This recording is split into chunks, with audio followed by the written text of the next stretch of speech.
네, 안녕하세요. 다가섬TV의 김남은 목사입니다.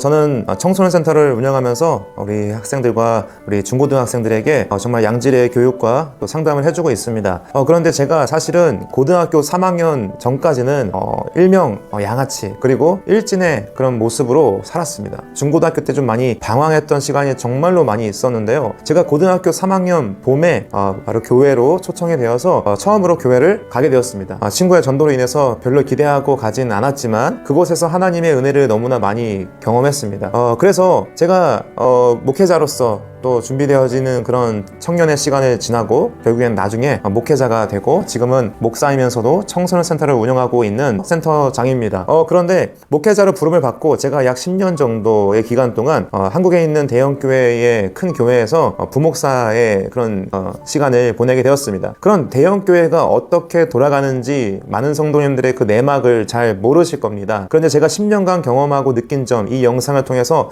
이야기하도록 하겠습니다. 첫 번째는 바로 보통 대형교회는 아주 체계적으로 운영되어지고 있습니다. 주먹구구식으로 일하기보다는 정확한 행정과 지도 체계가 있습니다. 그래서 행정적인 문제점들을 발견하게 될 때 바로 시정하고 성도님들에게 좋은 종교적인 어떤 서비스들을 제공해 줄 수 있는 이런 강점이 있는 것이죠. 그런데 왜 대형교회들은 행정이 이렇게 중요할까요? 행정에 문제가 있을 경우 대형교회처럼 사람들이 많이 모이는 그런 집단, 그런 공동체의 경우 서로 오해하게 되고 다투고 분열하는 것까지 일어날 수 있습니다. 그래서 대형교회는 사람이 워낙 많다 보니까 그런 부분에서 미리미리 대처를 잘 하려고 하고 예방 차원에서 그런 행정적인 장점을 갖고 있습니다. 그런데 이런 행정을 정확하게 하다 보니까 단점이 뭐냐면 융통성이 좀 떨어져요. 빠르게 교회가 가야 할 하나님의 그런 방향성의 목표를 전환하고 또 교회를 이끌어가야 할 경우 단점이 그렇게 될 수가 있습니다. 하지만 저 같은 경우는 행정적이고 체계적인 거를 또 중요하게 여기는 사람으로서 그런 정확하고 중요한 행정적인 서비스들은 사실은 교회의 안전과 그런 체계와 그런 안전한 어떤 관계들을 유지하기 위해서는 약속된 것들이 많이 필요한 것 같습니다. 그래서 그런 첫 번째 이런 대형교회의 장점이면서도 단점인 내용들이 있었고요. 두 번째는 무엇이냐면 아무래도 사람들끼리의 관계가 좀 폭이 좀 이렇게 거리가 있습니다. 그 말은 무엇이냐면 관계가 너무 친밀하지 않다는 그런 장점이 있는 것이죠. 이게 어떻게 보면 장점이고 어떻게 보면은 단점인데 요즘 시대 같은 경우는 사실 개인주의가 많이 팽배해하고 서로 간의 관계가 사실은 너무 가까운 것을 싫어하죠. 그래서 적당하게 이렇게 거리를 두면서 친해지는 것을 선호하는 사람들이 많아지고 있습니다. 그래서 그런 시대가 더욱더 가속화가 될 텐데 대형교회는 더욱 대형화되면서 서로의 관계 중심적이지는 않고 조금 하나님과의 1대1의 관계 아니면은 좀 더 사역 중심의 그런 교회가 만들어지는 것이죠, 자연스럽게. 그래서 대형교회는 그런 아쉬운 점은 좀 있습니다. 아무래도 관계가 좀 멀다 보니까 이상한 신앙심을 갖고 있는 사람들이 정화되는 것이 좀 어려워요. 그래서 이상한 신앙심을 갖고 있는 사람들이 대형교회에 좀 많이 갑니다. 그래서 그 안에서 그냥 군중 속에서 좀 그냥 조용하게 그냥 예배만 드리고 그냥 기도만 하고 그렇게 신앙생활 하는 분들이 대형교회에서 좀 교육을 받고 좀 신앙심이 제대로 체계적으로 말씀 안에서 세워지는 그런 부분들이 좀 약할 수 있습니다. 사실은 성도님들마다 좀 이렇게 나는 관계적인 건 좀 싫다, 좀 지친다, 나는 좀 그냥 조용하게 그냥 예배만 드리고 그러고 싶다, 그런 분들이 좀 대형교회에 많이 있습니다. 네, 그게 좀 장단점이 있겠죠. 마지막으로 또 세 번째, 두 번째와 좀 연관이 있는데요. 아무래도 목회자들이 그래서 성도들과의 관계가 좀 멀어요. 제대로 이야기하는 것이 사실 1년에 뭐 한두 번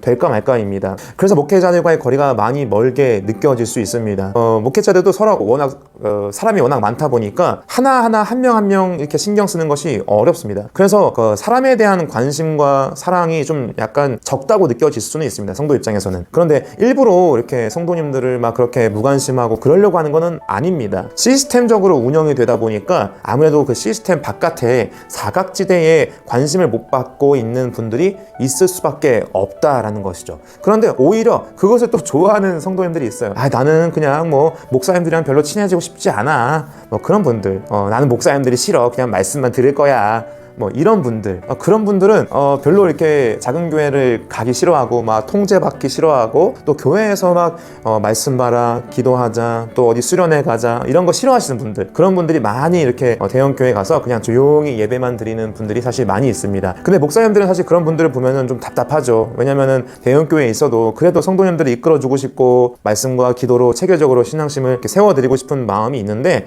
아무래도 좀 개인적으로 목사님들과 멀어지고 싶어하는 분들이 많다 보니까 그냥 인사만 하려고 하더라도 싫어요 이런 분들도 있어요. 네. 목사님들과 자주 이야기하고 싶고 상담 받고 싶고 그런 분들은 아무래도 좀 대형 교회에서는 좀 어려울 수 있어요. 그리고 그런 분들이 대형 교회 목사님들을 만나는 것이 어렵다 보니까 그것을 좀 메꿔줄 수 있는 우리 성도님들 중에서도 지도자들을 양성을 하고 있죠.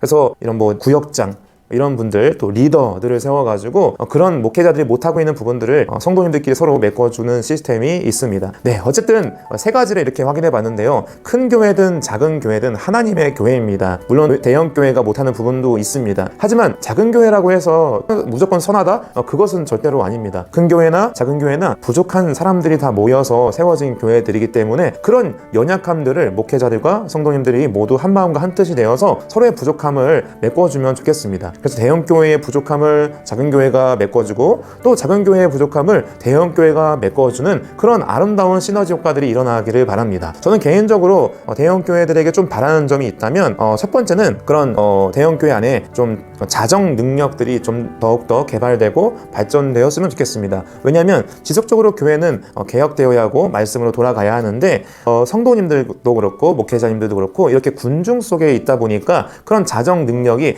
활발하게 일어나는 것이 사실은 쉽지는 않습니다. 시스템으로 운영되다 보니까요. 그래서 저는 이런 자정 능력도 이런 시스템에서도 그런 것들을 많이 개발을 해야 되지 않을까 이렇게 생각을 하고 있습니다. 그리고 대형 교회들이 아무래도 헌금이 많이 거치다 보니까 작은 교회나 힘겹게 목회하시는 그런 개척교회 목사님들, 그리고 지역에 참 어렵게 살아가고 계시는 그런 독거 노인분들, 이렇게 나눔과 봉사가 필요한 분들에게 대형 교회들이 크게 할 수 있는 일들이 너무나 많이 있는 것 같습니다. 물론 지금도 대형 교회들이 많이 열심히 하려고 하지만 좀 더 그런 부분에서 잘 해주셨으면 좋겠다라고 하는 그런 개인적인 바람이 있습니다. 오늘은 양아치 일진 출신 목사가 10년간 대형 교회 안에서 경험하고 느낀 바들을 이렇게 세 가지만 이렇게 나눠 드리게 되었습니다.